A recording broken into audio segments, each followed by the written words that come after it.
everybody, this is JJ Outlaw, better known as the Gourmet Goober. And have you ever thought about starting your own podcast? When I was trying to get this podcast off the ground, I had a lot of questions like, how do I record an episode? How do I get my show into all those apps that people like to listen to? Hey, how do I even make money from my podcast? Well, the answer to every one of these questions is really simple. Anchor. Anchor is a one-stop shop for recording, hosting, and distributing your podcast. Best of all, it's 100% free and ridiculously easy to use. And now, Anchor can match you with great sponsors who want to advertise in your podcast. This means that you get paid to podcast right away. In fact, that's kind of what I'm doing right now by reading this ad. I love Anchor. It makes it super easy from start to finish. The whole process can be done from the app, from recording to distribution. I just adore it. So if you've always wanted to start a podcast and while making money doing so, just go to anchor.fm/start to join me and the diverse community of podcasters already using Anchor. That's anchor.fm/start. I can't wait to hear your podcast.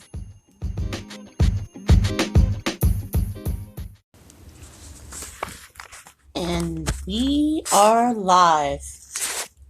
Hey. So I guess we're recording. Thank you.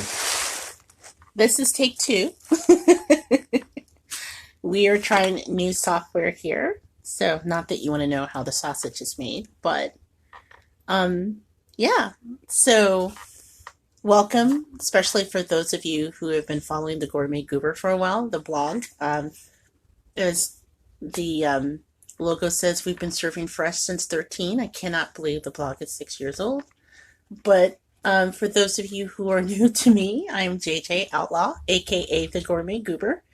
You can find me on Twitter at JJ Outlaw and on Instagram at the Gourmet Goober, at Gourmet Goober rather. And as always, I'm here with my BFF, my partner in crime, you know, the one, the only Big Daddy. Yes, T Outlaw on your Twitter. On the Twitter machines. On the Twitter machine. And on Instagram at T Outlaw Josie Wells. You can try to find me on Facebook, but we're just going to stick with those two for right now. I think we might be better off sticking with those two. So, Facebook. We are excited because, of course, this is the official launch of the Gourmet Goober podcast. We are part of the newly formed Plum Good Media Group, which is going to be a consortium of podcasts, books, and other media that is going to be on a slow rollout throughout 2019. As the Gourmet Goober has been around for 2013 in the Chicagoland area. And now we are going global, baby. We're proud to be the grande dame, if you will, the face of Plum Good Media. And as always, Big Daddy and I, whenever we talk about, we like to talk about food, we like to talk about pop culture. I like to say that my stuff is for people who like their tea piping hot and their food seasoned. And that's all we're going to have to say about that. Very good. You like that, huh? I do. I wanted to give a shout out to those people that, as we've been developing Plum Good and the Gourmet Goober, making the transition from blog to podcast, some of the people who've really inspired us. So just some podcasts that, dude, I've learned a lot from. And so I wanted to give a big thank you as we launch our own. If you guys are not listening to the Black Guy Who Tips podcast, really get your life. Listen to it. I know everyone loves to read. I love to read, but Rod and Karen are a husband and wife cook that's been doing podcasts forever, and they've been slaying the game. There's a great podcast that I feel like I know the ladies now because we talk all the time on Twitter, Cooking the Gooch. Want to give a shout out and thank you guys. And as always, Where's My 40 Acres, who probably have some of the dopest take on hip hop culture out there. So really love you guys. Thank you so much for inspiring us. So we're hoping to join you in the Pods in Color group that is active on Twitter. But seriously, we're just super, super psyched. Yes, we are. So let's jump right on in and talk about, how have you been? How you doing? How you doing? You know what? I'm glad you brought that up. Wendy Williams, girlfriend. Okay, all right. I'm old school enough to remember when Wendy Williams was on the radio. I know some of you youngins out there only know her from the TV show. But back in the day, Wendy Williams was wild on the radio. Even growing up in little Indianapolis, Indiana, those of the junior high in the cornfield. And yes, I actually went to junior high in the middle of the cornfield. Shout out to Stony Brook Junior High. But even I heard of two things coming out of New York when the Pacers were battling the Knicks. One, the Knicks are crazy. And then two, they have the wildest DJs out there, being Howard Stern and then Wendy Williams. So this week, just talking about pop culture as we talk about our steaming hot tea, I heard that she's finally filed for divorce, which is awesome because I heard that her husband, not that I'm for the breakup in any relationship or marriage, but I heard her husband was really awful. And so, yeah, shout out to her for getting her whole ass life. I love that. Yeah, I'm happy for her and all. At the same time, Kevin is taking a beating now. Granted, Kevin has a baby with someone else. Well, yes, I'm not saying I'm here to say that he did well. No. Yes, Kevin has done some really horrible, out of the woodwork, type things. Kevin deserves a lot of things. Right now, Kevin, what was the last name on the dude now? Hunter? Hunter. Yeah, Mr. Hunter is basically getting a fifth ward, taken to the woodshed. Look, Mr. Hunter bought his girlfriend, what was it, a Ferrari or some fancy car with Wendy's money. I'm sorry, I'm just saying right now, and for those of you who aren't familiar with us, because I've written about us on the blog before, thegourmetgoober.com, Big Daddy and I have known each other all of our adult lives. We met, when we were 18? Hey, I was of age. Yes, yes, we met in college. Yeah, we met our freshman year in college. Now, to be fair, my husband does not remember how we met, but that's okay. First podcast in, and she's dropping the, yes, I have a selective memory. You know what, though? It's okay, because we got into a fight the first time we met, because I'm a huge basketball fan, and so is he. And it was during the time, not to age me, but, Reggie Miller probably was, rocking it in Indiana, and of course, he grew up outside of Chicago, so his love and dedication was for the Bulls. And then he red. Yeah, that's right. See red, 6 rings, This is not dynasty. The time.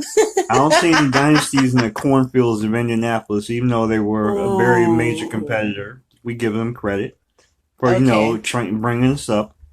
Anyway, what I was trying to say was, our first meeting, we wound up getting in an argument because my husband insulted Reggie Miller, which, if you know anything about basketball and growing up in the Midwest, there are some things you just don't do. And so I just decided that perhaps maybe my time was not worth his time. But somehow or another, we got married many years later, and we were celebrating the Big 14 this year. But yeah, that's great and all. Chains. No. Seriously. No, she did me well. That's great. At the same time, yes, I very much am a Bulls fan.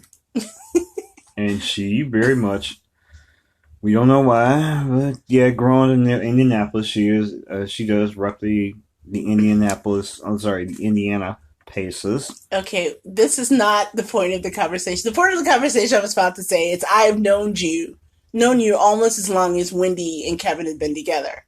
So if you straight up use our money to buy your outside girlfriend a Ferrari, yeah, I don't care how much things have gone down over the years. You earned that fifth award. We go fight. I just want to know what did girlfriend do to earn that Ferrari? She had his baby outside. That's terrible. That's a hell of a push present. That is true. Yeah. We don't have children because we weren't blessed with children, but to be honest, at this stage, I would want something pretty awesome as a push present if that happened. No, knowing my luck, we would have a push present. I buy her Ferrari and the kid ends up driving it. So I'm just basically left all out. And I'm just sitting here in my feelings. But once again, I think we're here to talk about general culture and food, not about push presents and, jump offs.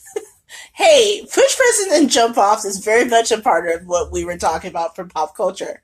So again, shout out to Wendy for getting that. So I saw her on TV the other day. She looks really, really well. Better than she's looked in a long time. I heard she's getting out of sober living.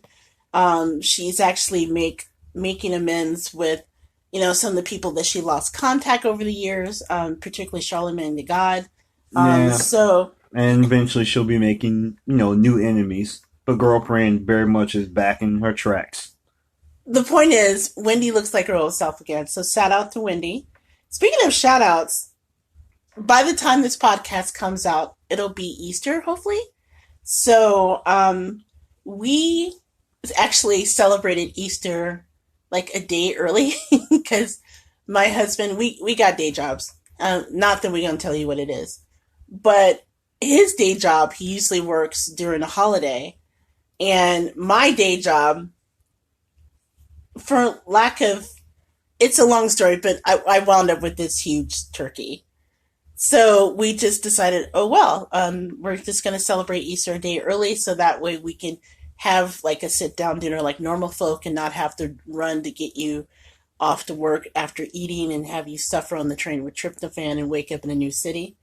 At the same time, they literally tossed a turkey at her. Literally, she walked in the room and they were like, here's your turkey. That's not exactly how it happened. I work in the nonprofit sector now. Mm. And one of the places that I'm laying down roots is actually a new job. I have many side hustles, but this is the main one. They got as a donation last Thanksgiving, like all of these turkeys. So I'm in this meeting, I'm with the executive director and some other important people. And somehow it came out that they have like a frozen turkey and they're like, here, you can take it. And they were very nice about it. And they're just like, look, you don't have to. It's not part of your employment with us, but really take a turkey. And we kind of laughed and everything. And keep in mind, I live in Northwest. I live in the expanded Chicagoland area. And some of that falls across the border in Indiana, commonly known as the region. And then I work in Chicago. So it's kind of an extensive commute for me. So most of the time I take the train because it's just easy and I don't want to mess with Chicago traffic. But sometimes I drive. And so on that particular day, I was, commuting in via train. And so I didn't think anything of it, never came up again. And then last week, one of them wandered into the office. It's like, so there's really nothing to this. But I opened up the freezer and I noticed that there's still frozen turkey. So again, no pressure. You don't have to take it. And I'm just like, okay, this is the second time they brought it up. Girlfriend's bringing a turkey home. So I text Thomas because we normally have Big Daddy normally and I have goose or ham for Easter. I remember partaking of a geese. Oh, a duck. Goose, a duck. Okay. Well, right. I usually roast a duck for Thanksgiving and Easter. And part of that reason is we're greedy people and we just want the duck fat. So we can make duck fat fries. Yeah, I confess. Yeah. Other things with the hot duck grease, yeah. Yeah, but really it's for the fries. Okay, correct. Straight up. No. Just as a side note, if you've never had duck fat fries, get your life. Duck fat is the bomb. It's really good. So I text him and I'm like, Big Daddy, we are having turkey. And he's like, what? I'm like, yeah, I'm bringing home a turkey. A huge 11-pound turkey, and it's just the two of us, which is hilarious. So I've only made a turkey because, again, either we go to our family's house and they normally make turkeys during the holidays, or, it's just the two of us, and, why bother?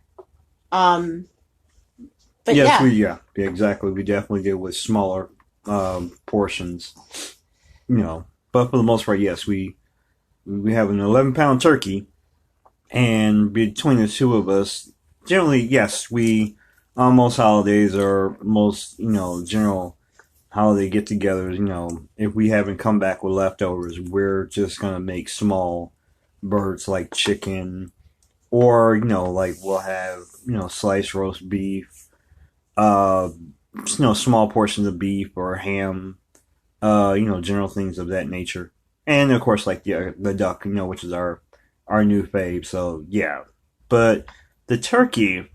The turkey was like our new get me. We were like, okay, we're going to take this turkey that was impressed upon us. They just basically said, you're going to take this turkey. Yeah. This turkey will be yours.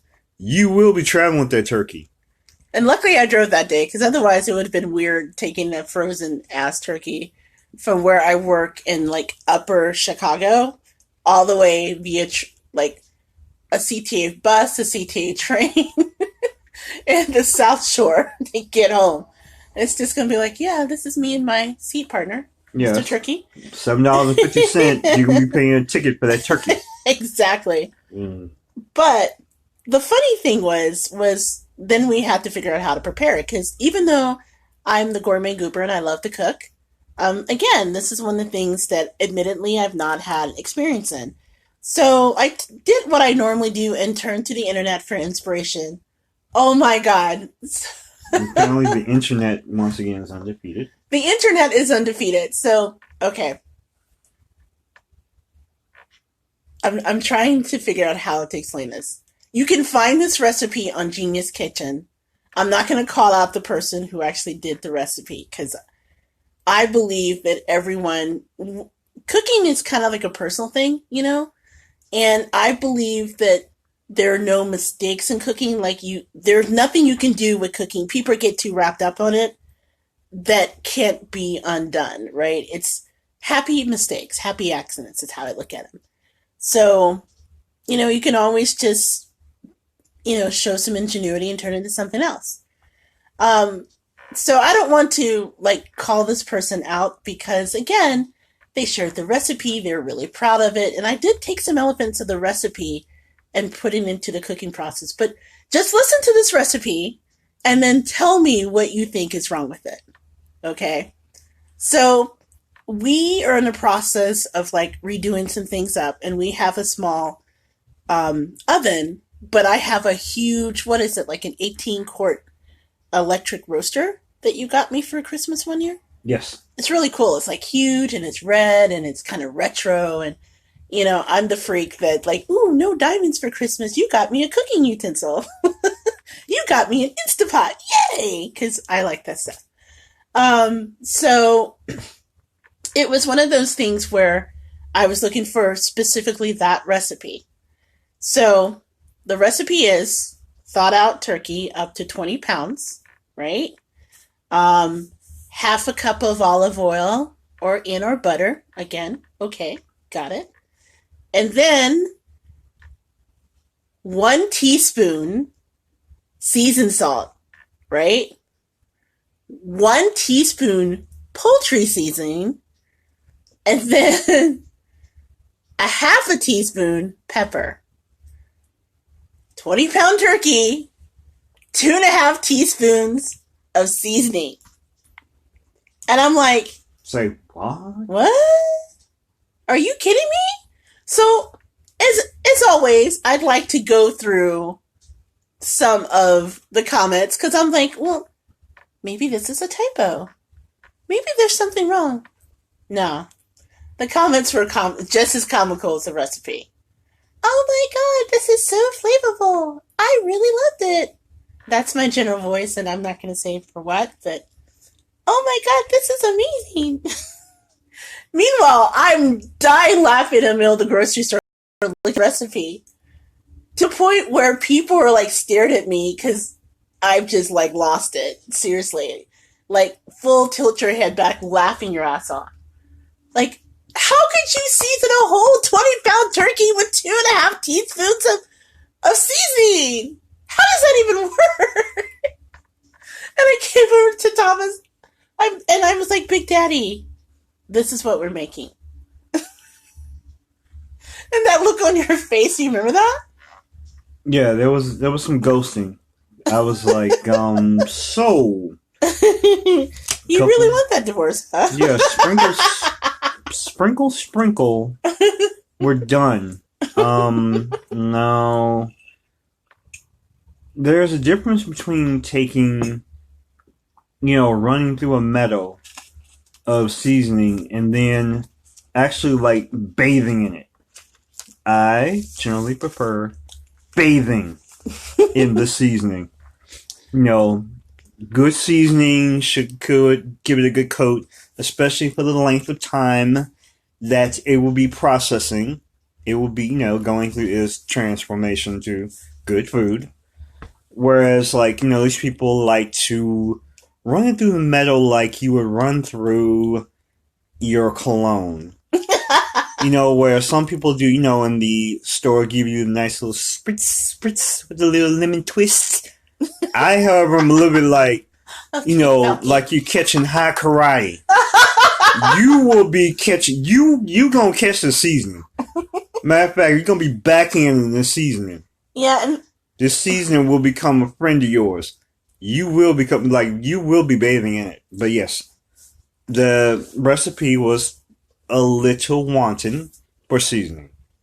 My words. And I felt so bad because it seemed like the person was really proud of the recipe. And to be fair, there were some good elements, right? About using the butter and, the olive oil, to coat it a little bit and, add some, keep the bird from going dry and that sort of thing. But if you're listening, so-and-so with the 20-pound turkey and the 2.5 teaspoons of seasoning, perhaps you should hit that up so that the seasoning covers the entire bird. You might have a little bit more joy in your eating choices if you did that. Plus, just as a side note, I don't, okay. I don't understand the lack of seasoning. I really don't. This will be a recurring theme upon this podcast.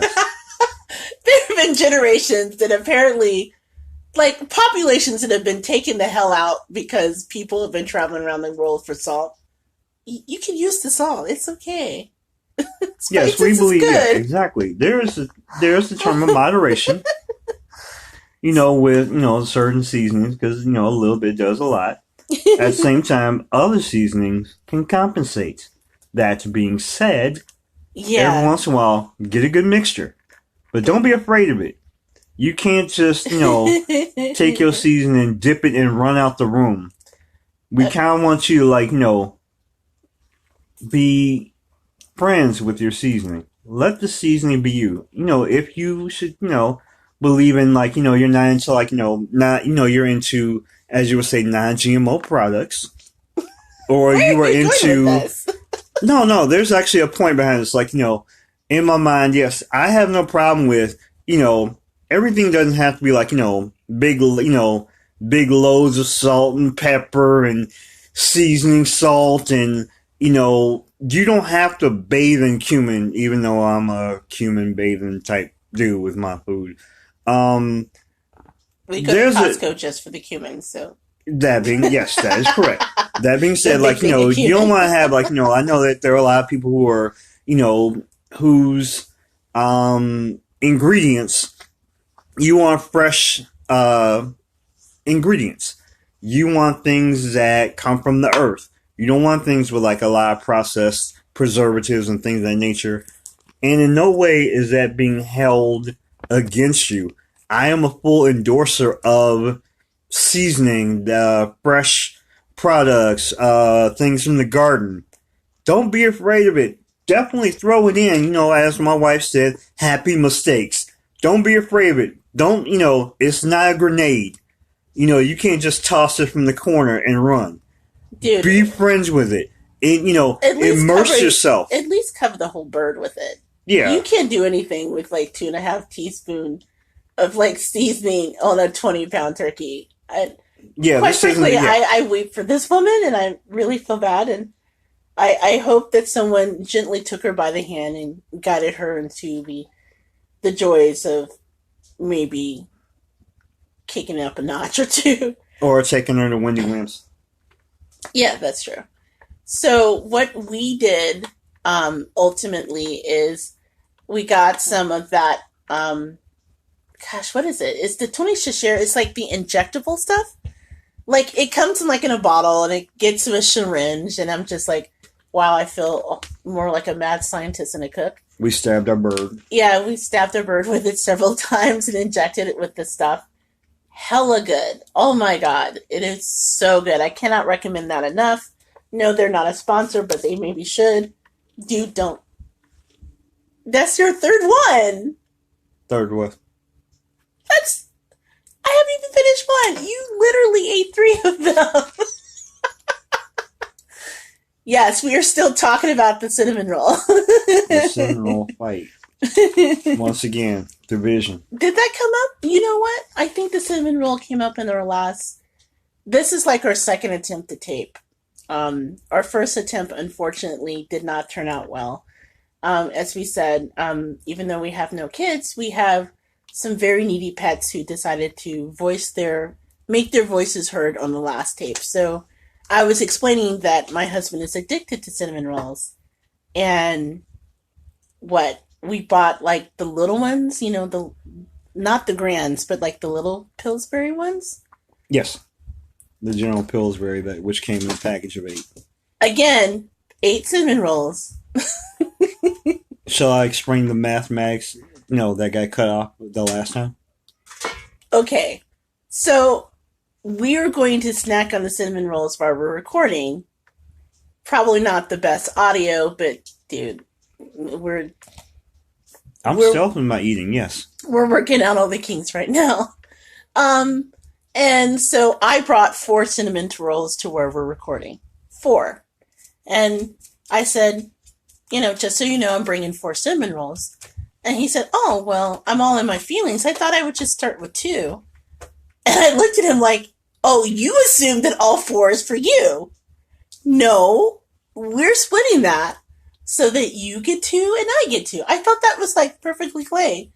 But no, my husband comes up with this newfangled math that basically spells out that... Is that the cat? Oh my god, that's the cat. We're going to ignore you, Pit-Pit. But it basically spells out that I get no cinnamon rolls, basically, is the bottom line. I never said that you weren't going to partake of cinnamon rolls. My mathematics problem was... when this whole discussion was initiated, we want to go into the whole, train leaves, station at X, and this other train leaves at station Y. We're going to discuss it. It turned into a word problem, you guys. Yeah, but that being said, the general gist is this. We're going to get down to the brass tacks. This whole discussion started off of the canister contains 8 pre-cooked cinnamon rolls. So, my wife and the, division decided to start off with 4.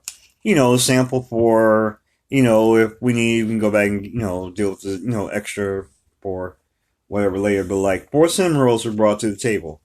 That being said, this original discussion started off with 8.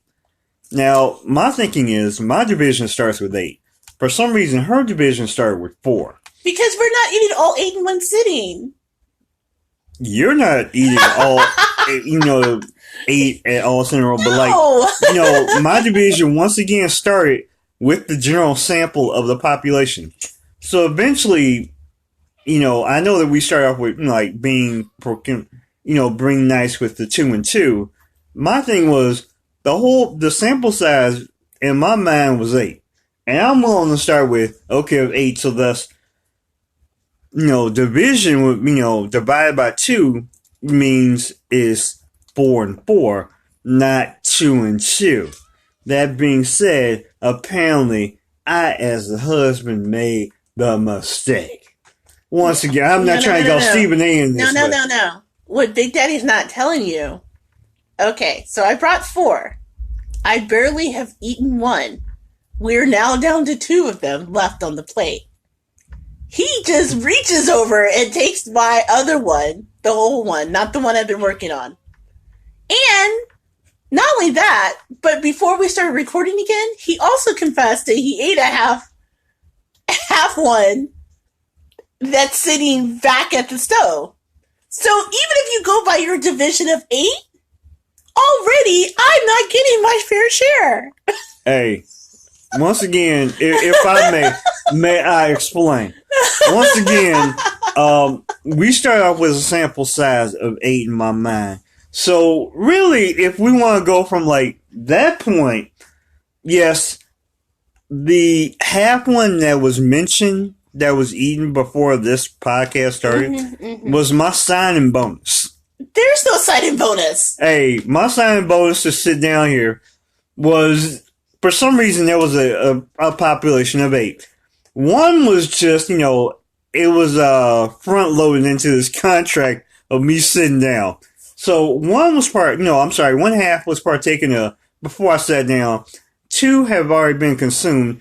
And between the third and fourth that were hers, okay, I fully admit I might have taken one of those by accident. I did put it back before parts, because she was going to shame me with it. But, if you're sitting there and you see these 2 cinnamon rolls and, well, I'm still thinking a sample size of 8, but 2, she hasn't really gotten into one of them. Finders keepers, losers weepers. I'm just going. So in other words, he was going to eat all the cinnamon rolls, and this is what marriage life is like, people. It was just sitting there. It was getting lonely. It was like getting cold. He didn't like his life. I was just putting it out of his misery. Okay. Well, on that note, we're going to take a short break, and then we're going to come back for more of the Gourmet Goober, and I'll try to save my cinnamon roll, because apparently some people it's not going to share. Some people in their feelings.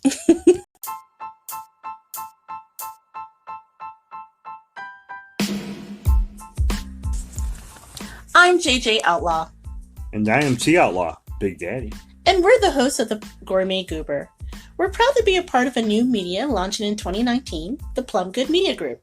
It's a new source featuring podcasts, books, and content, highlighting a diverse array of voices. You can learn more about our launch later this year and get updates via newsletter by signing up at plumgoode.com.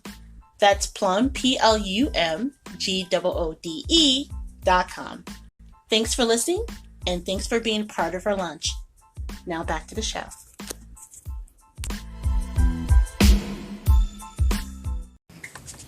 And we are live again. So welcome back to the Gourmet Goober. I'm here with Big Daddy. Welcome back. Welcome back. Welcome back. Welcome back. Welcome back. The sad thing is, that's the only part of that song I remember. And I used to love Welcome Back, Carter. Oh my God, we're so old. Here we got him on the spot. Welcome back. Oh, stop it. Welcome back. Welcome back. Welcome back. Oh my God, stop it. Okay. Thank you, Mr. Cocktail. Okay. We listened to that we watched it on reruns, okay? Thank you, Miss Barbarino. Anyway, so while we took a brief break, I was able to verify that yes, there are in fact 4 cinnamon rolls left. So, old girl, after we're done recording, is going to have to hide them to make sure that I get my fair share. That's all I have to say. So, let's see. I know that we had talked about a little bit about pop culture. We're still in that segment. The other thing I wanted to bring up, and this is actually something that we have been talking a lot about, is gentrification. Because one thing happened this past week that's just insane. And you're laughing because you know my response. I was pissed. She was quite intrigued by some of the offerings at locales and like the timing of the offerings. No. That's not what I'm talking about. I'm talking about what happened at Howard University. Oh, the Howard University. Yes. Issues. Okay. Yes, that was when you were like in a cold sleep, and I was so mad when I saw the article, and then I woke you up, and you get this like, oh, we're just gonna do that Mary thing where I'm sleeping, but you have to talk to me, so we're just gonna talk now, right? Yes, selective sleeping. That's my new thing now with Jennifer. That's your job. Look, that and killing spiders. I don't like killing spiders. I just kill them because... That's your job. Okay. Nice to know my place in this world. Look, you have a signing bonus of cinnamon rolls. You're going to have to work for those. Okay? Just saying. I might get my Red Lobster bill up too. You get that. Don't worry about that. Oh, yes, Beyonce. We'll talk about that too. But no, for those of you who haven't heard, so Howard University, right, is this incredible historic Historically Black College and University. right, HBCU. It's been around since the 1800s. It's centered around in DC, in the heart of DC. And the neighborhood around in DC, as sometimes neighborhoods are wont to do, they go through change. New people move in, old people move out, and the community changes as well. And it's all about, I've had this conversation actually with someone at work the other day about the effects of gentrification. And this individual in particular didn't really understand how sometimes the community change could have a negative effect on the historical feel of the location. And what happened in Howard is a perfect example of this. So Howard, beautiful place, private campus. There's people around Howard who decided to use their yard, which is their part of their historic quad. Members of the Divine Nine, they often have like events in the yard. In fact, I saw pictures where some of the trees are actually designated for one of the Divine Nine. If you don't know what that is, that's basically the 9 Black fraternities and sororities, like the AKAs, the Qs, and so on, that make up the Black Greek system. They're so-called the Divine Nine because they're the first 9 that gave rise to representative participation in Greek life throughout the colleges and universities in the area. But anyway, some of the people who now moved into the area don't respect Howard's incredibly rich history of educating Nobel Prize winners and, economists and authors and all of these incredible people. It's just like one of the highlights of Black academia. In fact, I wanted to go to Howard years ago, but my parents wouldn't let me because they wisely knew I wasn't ready to move away from home that far away. But yeah, they're using the space as a dog park. And so... Did you say dog park? Yeah, I said dog park. Okay. So they're letting their dogs run free in all of this space. Like, imagine going to the Harvard Yards and having this done. I mean, that's just rude. And so they talked to this one guy. And you sure these weren't like Omega Psi, like, the cute dogs running? No. I'm talking about... A whole bunch of stomping brothers. There are people who just moved into the neighborhood who decided to disrespect the space. And so there's a news program in DC who decided to cover this because it was enough of a problem that people were writing into the media and calling attention to it. And they interviewed 2 people, right? They interviewed this young man who went to the college, and he was so respectful. He was talking about the importance of space, how it's a safe space for, Black academia and how it's important. And then they talked to one of the gentrifiers who basically said, look, this is our neighborhood now. This is our city, which is hilarious because I'm like, dude, this place has been around longer than you've been alive. But he's like, this is our place, and if you don't like it, you can move Howard. You can just move to college. Move Howard. I'm sorry. Move Howard University. Move. Yeah. Okay. That's great. No, I'm sorry, colonizer. I'm like, did you just randomly show up and decide to point your little freak flag down? Like, yes, we would like to stick our dog's poop down, and you need to move if you're not right. This isn't a reservation. I'm like, that makes no sense to me whatsoever. You want to know what's really messed up? Okay. I looked at a map where Howard University sits. Okay. There are parks all around it, public parks you can take your dog.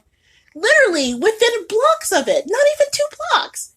Old boy could just go in the other direction and have a day with his dogs. But no, they chose to disrespect this space, this honored space. And I'm just like, I was just so horrified because in our own lives, we're seeing, where we particularly live and seeing the effects of gentrification starting. Yes. To the point where I was joking the other day, I knew something was up when we went to our local grocery store. And after years of, talking to them about getting better selection, I walked in one day and I was like, oh, wow, they finally listened to me. There's like all this organic food. Yay. Yeah, all of a sudden we have organic eggs and, they're not just randomly painted brown. Like, these are like real eggs. And, we actually have like good, selections of produce. I'm sorry, we have... Which is excellent, but then... Yeah, that's great. We saw the kombucha. Yeah, the kombucha, you get a little kombucha together and be like, wait a minute, excuse me, kombucha. I was getting ready to pick it up for my wife at first thinking, oh, this is a new funky drink. I'm like, we're going to put this together and have us a little drink. No, this is definitely different. This is different stuff. Yeah, they actually opened up a kombucha bar not far from us. And kombucha bar. Yeah, it's that coffee space. I guess she just straight up said, forget the coffee, and she's decided to do kombucha. So the name of the organization is it's something like Anna's Small Batch Kombucha. And I was like, oh, crap, we are getting gentrified. Dang it. Did they offer you a seaweed wrap with that? They did not. But part of me is just because where we live, not to give you a lot of details, but we don't live very far from, the Indiana Dunes, which is this beautiful park by the Lake Michigan. And, there's sand and there's beaches and all that stuff. And it seems like it was such a great area for all of us. And now you see the changing tides and in the best situation, to be fair, when people move in, hopefully they can add something new to the conversation. But it also means that you have to balance that with respecting the people who live there and the place that made it their home and not run ramshot over it. So basically you're coming in with like a paintbrush and like bleaching out the character. Exactly. And that's what's happening with Howard right now. And it's so insane because this guy, he just straight up, at first I was looking at him like, are you telling the truth, Mr. Sean? I'm not even sad about seeing his name because he proudly gave his name on the news media. It's not like he was hiding it. But he wasn't hiding it. Now that everything has kind of gone to pot, now he's like, whoa, wait a minute, hold on. Now I'm catching feelings. Like, hold on, I don't understand how this, why they're coming. No, you gave your name. You're like, Lily, I'm surprised you didn't hold your driver's license up for review for the rest of the community at will to partake of and dissect and dissertate your take, and then get mad when they might not agree with your take. No, they were definitely not happy with this take. In fact, Black Twitter quickly found them. I don't know, again, referencing the Black Guy Who Tips, shout out to Rod and Karen for this, but one of their segments that they come up with is something called Black Twitter CSI, which, again, dude, we should totally get together with them because I want to give them credit, but produce that as a show because they found that dude with the quickness on social media. Within seconds, they okay, this is Mr. Sean Beardham, and this is his Instagram, and maybe we should just let him know that, you just can't move a whole ass college. Yeah, he's like, I don't like the way they treated me. Yeah, my name is not. Your name is John Smith. This is where you live. This is the street you live on. Okay. This is the tree behind your house. This is your dog's name. This is your dog's name. This is what your dog did last week. Let me just be very clear to the listeners. We're not advocating doxing people. I think doxing's wrong, where you give the name and the address and everything. That said, if you do something hella racist, like that lady who decided to call the police on a little girl selling water, and then we find out where you are, and tweet that yo, we need to let you know that's not acceptable. Because I'm a firm believer there's two things that literally are motivating factors to get people to change aberrant behavior. At the end of the day, it's shame, or you affect their pocketbook. When you unsecure their bag, then they're sorry. That's why boycotts or, economic boycotts, if done correctly, is effective, because sometimes they're not shamed to be really horrible people, but, affecting their bottom line does make a difference. Yes, that's the nice corporate way. I also believe in meme mugging and comic laughter when they show up in, common space. Oh, yeah. You'd be like, ha ha ha, you are so silly. Ha ha. No, really, go home. No, seriously, I'm pretty sure this guy, if nothing else, has earned the gall of his neighbors from here on out. Before he pulled his thing off of social media, I heard that he had changed his Twitter handle, but before he did, people decided to let him know that, that's not acceptable, and maybe you should be respectful of other people's things. It's not like you want us to show up at your house and start, having a party in your yard. I mean, It's community space, right? No, it's private, just like this college. Maybe you should respect it. And he doubled down on his statement, which I was just like, oh, you just made it worse.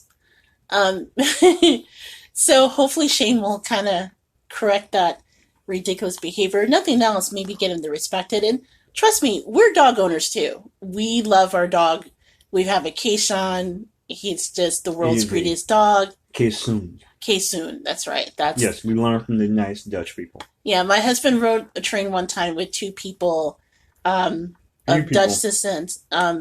And it was like a Dutch traveling crew of guys, from the Netherlands who were extremely nice. I would want to say they are very nice, and they were willing to talk to a whole bunch of us, lower end guys, about their travels and everything. And we had a great cultural exchange and experience. I actually was quite impressed with their tact, because some of us were asking those general poke questions that none of us really, we should have thought a little better about, but stuff you should have maybe referred to Google for. Well, some of those you want keeping the real answers, and we got keeping the real answers, but we were pleasantly surprised. Mm. Well, anyway, our dog is of Dutch descent, and so they taught us how to correctly say the name. We've been saying it wrong all this time. Instead of a Kayshawn, it's a Kaysoon, right? Mm-hmm. Kaysoon. And really, that's just Dutch for really furry, greedy dog. So, with really furry, greedy dog, that basically is our baby for the past 13 years. We totally get the idea of, dog ownership. So it's not about walking your dog. It's not about giving your dog space. It's about respecting property, particularly of marginalized communities of color, which oftentimes is given the least amount of respect from, society. And just leaving that space alone and utilizing the 11 other parks that's within walking distance of you. Seriously. And don't be that guy who says, move your college, because no one's going to go back to Yale and Harvard and all those places and tell them to move. And of HBCUs, Howard is just as prominent as those other colleges and universities I just mentioned. So, if you're listening, Sean, do better. Well, do better, one, but also be cognizant that, you impede upon their space. They should have the ability to impede upon your space. So you're just advocating us going to his house and just having a cookout. Yeah, I fully believe that we should show up at his house and be like, listen, we have a couple dogs too. And, they really, really want to smell your yard. Matter of fact, there are a couple guys with, a couple porklings that would also like to, partake of your yard. Not saying we have to live there or anything, because, we don't want to paying rent too much.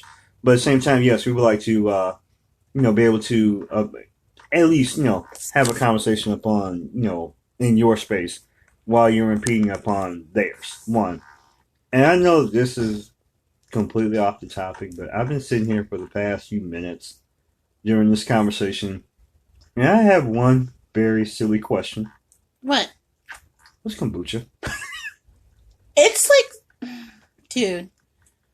I I know Google is free, but same time. I like you just acknowledge that, like, Google is free. Yes, Google is free, which I tell people all the time.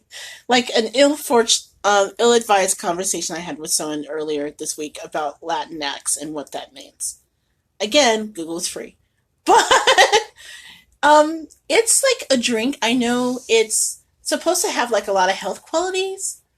I know it's made from fermented materials, which means that if you're a genetic freak like me that cannot drink alcohol, you can't have kombucha because there's traces of alcohol, and I've been known to get drunk off of O'Doul's, so yeah, maybe that's not the good thing for me. Apparently it's really good. I know a lot of friends. I have a lot of friends who are like into it. It's, I don't know, it kind of looks like vinegar to me, but I don't know. If any listeners listening out there and you want to share your thoughts of kombucha and what it is for Big Daddy, we'll talk about it for the next show. But yeah. Yeah, it doesn't mean I'm drinking it. I'm just curious of what it is. So if you can just kind of share your favorite thoughts, what it is, why we should try it. Well, not me, because I want to live. I like breathing. You know, that whole traces of alcohol thing is a serious thing. But yeah, we can totally do that. So, wow. What else is there? Oh my gosh. I'm sorry. I almost forgot. In talking about our week, we forgot the biggest development of the week. The Mueller or the Beyonce? I know there's priority here. Seriously, you have the right to ask me that? Well, okay. Part of it is the Mueller thing, which, you know, I'm not even sure if we're going to talk about the Mueller report because, quite frankly, we knew what was coming out. And all I can say, without going into details, because again, you know, we can talk about it, but then we have to be prepared for that smoke if, you know, someone disagrees with us, which is fine. But come at me, bro. I'm not really surprised. A lot of people were surprised by, oh my gosh, the stuff that was found in it and you know, the stuff that was said and how, you know, Barr's original press conference painted it one way when clearly it was another. The only thing I'm going to go and refer to regarding that is that, again, you know, we were told a long time ago, if someone shows you who they are, believe them the first time. Yes. And we have been shown multiple times who certain people are in Washington, and we should just believe them. Yes. And all these people who go on television and say, oh my God, we're really shocked. Are you really? Really? No. Some of it is shock. Have you been paying attention? I like to believe that some of it is shock, some of it is awe. Really, it's just a lot of people showing their rear ends locally, statewide, nationally, globally, if you will. That being said, yes, you are right. They are, for the most part, and like I said, I'm not trying to jump into the whole Mueller thing itself because, you know, basically when some of us are handed some of the information and it's basically redacted by a very heavy marker or like, you know, like it was basically crayoned up and down, like, you know, like a fifth grader did it. I guess maybe we're going back to second grade, you know, depending on the intelligence of some of the people who did it. But the fact that this investigation was 2 years, and you know, some of the information it showed a lot of different details of what may have gone on. But like, you know, if it smells like a duck, if it quacks like a duck, sometimes basically if it looks like a duck, I'm sorry. It's about to become duck fat fries in a minute. But at the same time, the thing is, you know, you can basically twist it, turn it, you know, turn it around and say, okay, this exonerates or basically frees, you know, our administration from said wrongdoing. Yeah.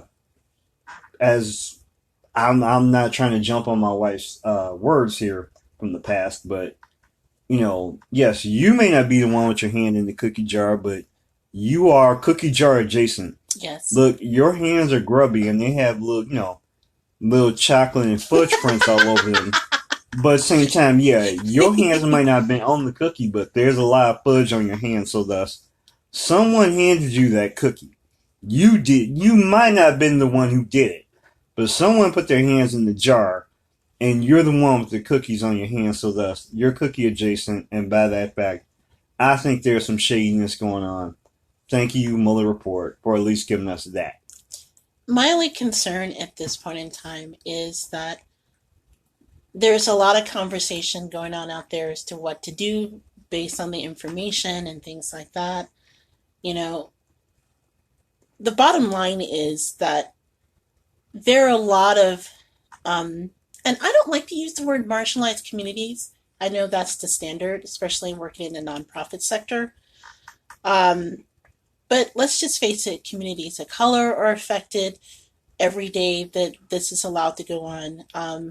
LGBTQ and our sisters and brothers in that community, people who are here who are immigrants, either trying to seek asylum and other things are affected. And so it's frustrating because the one thing that keeps getting ignored in all these voices and hot takes that have been on the news in the last couple of days is how this bottom line and how things are able to continue or still having a negative effect on those communities. And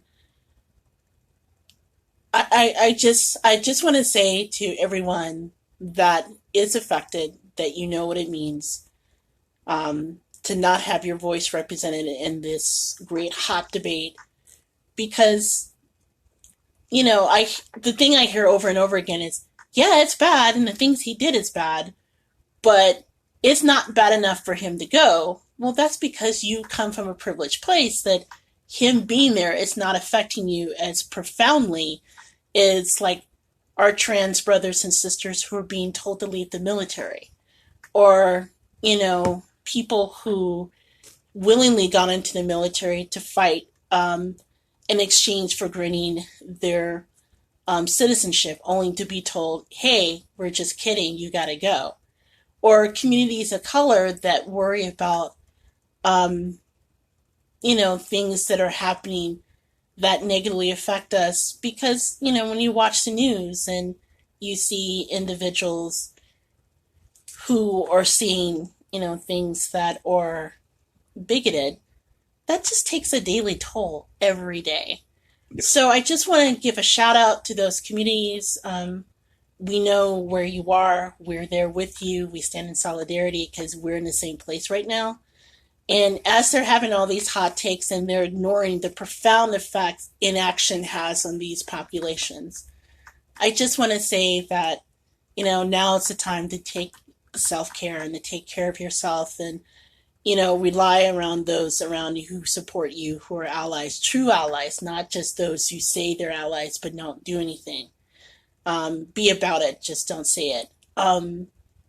Yeah, it's disheartening because it's just one more thing that you see that it seems obvious that maybe we should do something, and if different people were there, they would do something, but they're not. So we're not going to go into depth in the Mueller report other than what we just said, because, like I said, it's not that I don't want the smoke. It's just, it's exhausting. I'm a news junkie. I've watched the news since I was a kid. Big Daddy and I, we actually met when we were in college years ago. We were both studying journalism. I studied broadcast. He studied print. So it's a conversation that we've had basically since we were 18 years old, and just seeing even how the media is being handled and things like that. It's just disheartening because there's so much change. And I don't want to go down that rabbit hole of just getting into that other than to say that, as they have those 50 million hot takes over the Mueller report, for those of us who know that we're more profoundly affected than what their limits are able to do as far as action, stay woke and stay connected to one another, because we're in it. Stay woke. It's going to be a long time still coming. But, as Sam Cooke said, we have to hold on to the idea of a change is going to come. So we're just going to leave that be. And since I mentioned self-care, let's end it on a positive note. My girl Beyonce. Yes, my girl Beyonce. And let me just say, it's a side note. I love Beyonce. I don't consider myself part of the Beehive. I don't. I freely admit I don't subscribe to Tidal because I'm cheap like that. Yeah, I was about to say, unless you can get that bootleg Tidal hookup, I might be a little adjacent, but no. I did see Lemonade because it was on HBO and we subscribed to it. And Lemonade, I'm sorry, Grammy listeners out there, if you listening, yo, how could you not give Lemonade a Grammy? That stuff was awesome. I don't own a lot of her albums, but I got up at 2 a.m. to watch her rock out to Beachella. So when she announced that she's coming out with Homecoming, which kind of annoyed me because she announced it right after I canceled Netflix. Dang it. So now I'm going to have to subscribe just to watch it. Bootleg. Anyway, don't admit that because the Beehive will come for us.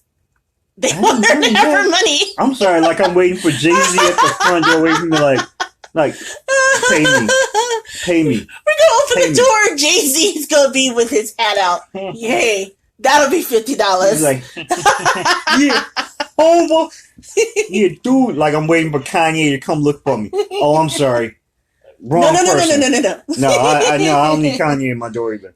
But yeah, because Kanye is from Chicago. It's not like he doesn't know where the region is. That brother couldn't find the region if he literally just ran through it with one of his Mercedes or something. But anyway, along with the documentary which he did about Baychella, her epic Coachella thing last summer. Really, dude? What? Nothing. I'm not going to go there. She put out this incredible 40-track album, also entitled Homecoming. And it's a live album. I have been streaming it on nonstop on Amazon. Shockingly enough, she released it to all the platforms. So I have Amazon Music, and I have been listening to it. I think I'm on my fifth time listening to it, fifth or sixth time. It is incredible. It's a live version of all of her stuff. She even has this really cute take where she sings along with her daughter, Blue Ivy Carter, the Black National Anthem, Lift Every Voice and Sing. And I played for Big Daddy today the track Before I Let Go. Yeah, the Frankie, Beverly, and Maze track. Wasn't that like Daddy is not a huge Beyonce fan either. Please, Beehive, don't come after us, okay? Yeah, just go ahead and let me represent myself, by saying okay. He likes Hova. Yeah, okay. I'm Hova pre-2. Let me just represent myself. Please don't come after me for this because pretty much everything I listened to pretty much stopped at 2006.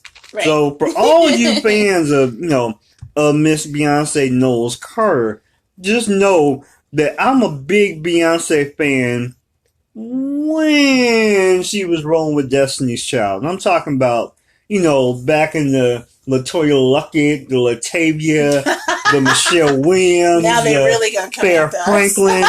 I'm talking about in the Kelly Rowland, of course. I'm talking about, I'm an old man. Just leave an old man alone. I don't need Black Twitter CSI coming after me because I'm not trying to disrespect Beyonce. I'm just saying I'm an old man and I know I can only go so far with it. But back to your story.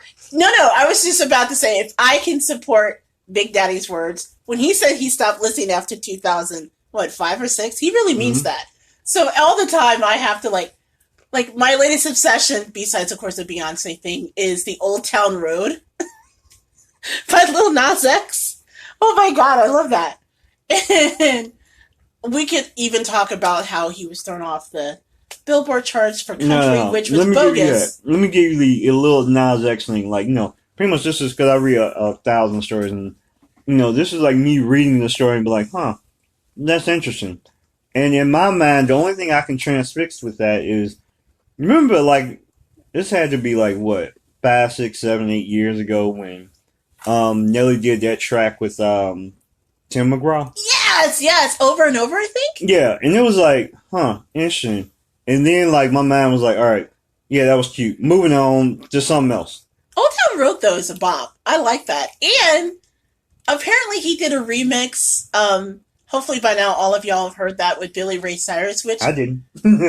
But that's me. First of all, get your life. You need to listen to it. It's actually really good, which is shocking because I've had an issue with Billy Ray Cyrus. All I can say is, let's just say when we met years ago, where we went to school was not an HBCU. And let's just say it was definitely a HW, CU. And I think they call it PWI, primarily white institution. It was a nice institution. I give full support to my alumni. Hey, we love our alumni. Shout out to Ball State, so we love you. But when we were there, Ball you. Keep going. There was like 5 radio stations and 3 of them played country. So, and it's not even the good country like Garth Brooks country. Nah, it was like some stuff that was just ridiculous. So I heard his song like 1,000,001 times, and I just got tired of it. So when I heard he did the remix with Billy Ray, I was just like, oh, nah. Until I heard that remix drop, and I was just like, oh, I'm gonna get me a cowboy hat. I'm already halfway there because I'm a Mavs fan, so get some cowboy boots and hat. Yeah, you want to let that be known? Okay. Mm-hmm. But yeah, go ahead. Okay, I'm more of a Dirk fan, which I'm sad I'm in mourning because Dirk Nowitzki has retired. But we're not going to go there right now because I'm going to try to end on a happy note and talk about the fact that, yes, even though I constantly have to drag Big Daddy to listen to music past 2005, including Lil Nas X, which is my latest obsession. Seriously, though, the Beyonce Homecoming album, it is amazing. It is just chock full of really good music. It's kind of like reliving Beychella. She had some moments where she talked about the importance of why she chose to focus on highlighting HBCU life, particularly at an event like Coachella, which historically has not been a space for diverse audiences. In fact, she was the first Black woman to ever headline a Coachella concert, which is insane. And she even mentioned it. She said, ain't that a bitch? I'm the first one.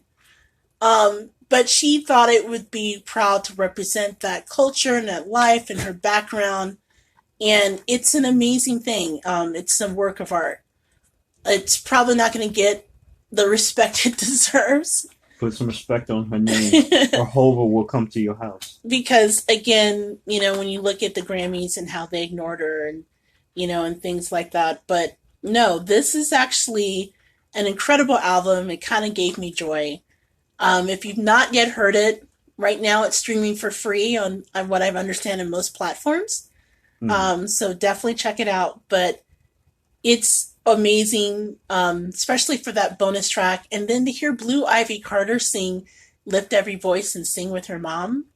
Yeah, it's cute now. Blue Ivy is literally like, she's a real MVP of this group. Like, I think she was secretly putting out the tracks. Oh my gosh. And putting them together, like, while Mommy was recovering. You know what? Honestly, I agree with Kid Fury and Crystal from The Read. I think Blue Ivy's running the show.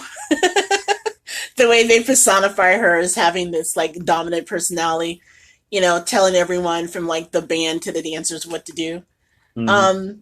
Yeah, I kind of believe it now because hearing the confidence that she had in singing that song, which is a very hard song for adults to sing. Yeah, shout out to Blue Ivy. That's Black excellence all the way. That little girl is going to rock it with everything. So we're almost out of time. So I guess maybe in closing out the segment, we always like to talk about the best thing that we had to eat this week. Because again, we're kind of dealing with food podcasts and things and all things foodie. If I could maybe interject my new love, oh my God. And you put your head down because I actually sent you a text saying that I'm leaving you to marriage to sandwich. Oh, yeah.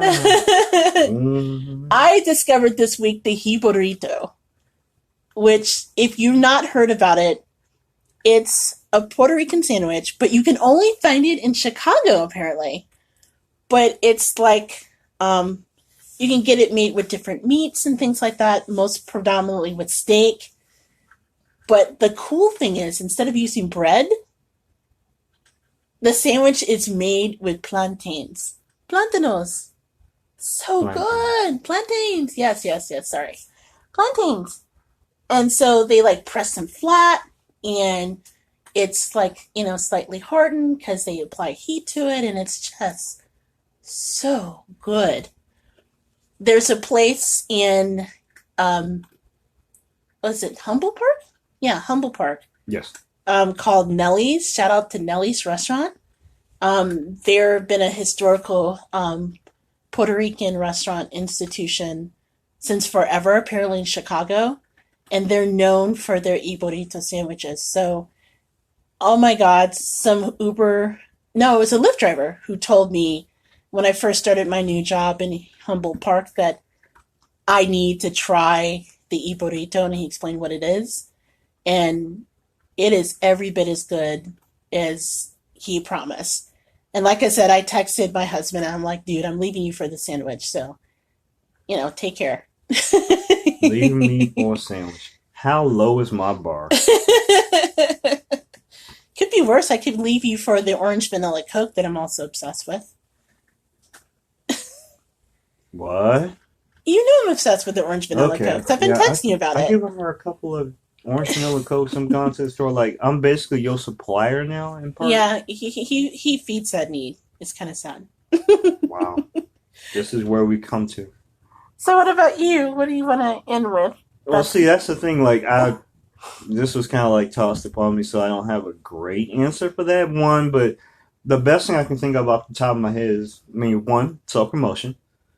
I smoked some turkey. Oh, sorry. We roasted some chicken, but, sorry. We roasted the turkey. I smoked some chicken. Yes. I'm a big fan of, literally, if you think anything of good consequence of food and vegetable or whatever, I will try to find a way to smoke it, because that's just the way I do it. It may kill me at 60, but I figure at 45, I'm still living my life. One, but two, the best thing I ate this week was, thank the nice people at, Jerk on Chicago Ave in Chicago, Illinois, for hooking me up with a little extra seasoning on my jerk wings. These are just off the top spicy jerk wings. They were absolutely lovely. They had a nice little Caribbean seasoning on it, lightly coated, with a nice little mix and with a little lemon twist on top. It was quite lovely. I was a great fan. It was so nice. But yeah, I definitely like to give a big shout out to Jerk. They definitely hooked me up. And yeah, that was it. All right, awesome. Well, with that in mind, we thank you for listening to the first episode of the newly launched Gourmet Goober. Again, you can find the Gourmet Goober blog at thegourmetgoober.com. You can hit me up on Twitter. I'm at JJOutlaw, or Instagram at Gourmet Goober, which you can actually see a picture of the burrito sandwich that I almost left my husband for. Big Daddy, can they find you again? Well, apparently it won't be anywhere near the burrito sandwich. That's first and foremost. I am T.Outlaw on, once again, the Twitter. But also, I would also like to say at Instagram at T.Outlaw with Joseph Wells. Once again, on Instagram. That's where you can find me. Is that your Jesse Jackson impersonation? I don't know. I went from Jesse to Martin to Martin Lawrence all in the same moment. I didn't hear Martin Lawrence, but you know what? It's late. So maybe that's why. Yeah, no, that's okay. Sometimes I just drip. I try to do some Denzel, but you're right. It is late. But yes, T.Outlaw Joseph Wells on Instagram. And yeah, come check me out if you want to. All right, fantastic. One last thing, you may have heard from the segment that we are part of a new media source that we're forming, an independent source of media for a diverse array of voices, including podcasts and books and content that they're slowly rolling out this year. The first, of course, being the Gourmet Goober. Woohoo! Shout out to us. But anyway, you can kind of follow along with the development of the site when they launch. You can sign up for emails, and don't worry, we're not going to spam you a ton of times. You might get an email when it's like, hey, we're getting ready to launch. Here's what you need to know. But you can sign up by going to PlumGoode, that's PLUMGOODE.com. And so sign up for it. And again, we're super excited to be a part of this new resource and making sure that in this day and age, everyone has a seat at the table. So for Big Daddy, this is JJ Outlaw, and thank you for listening to the Gourmet Goober. Thank you.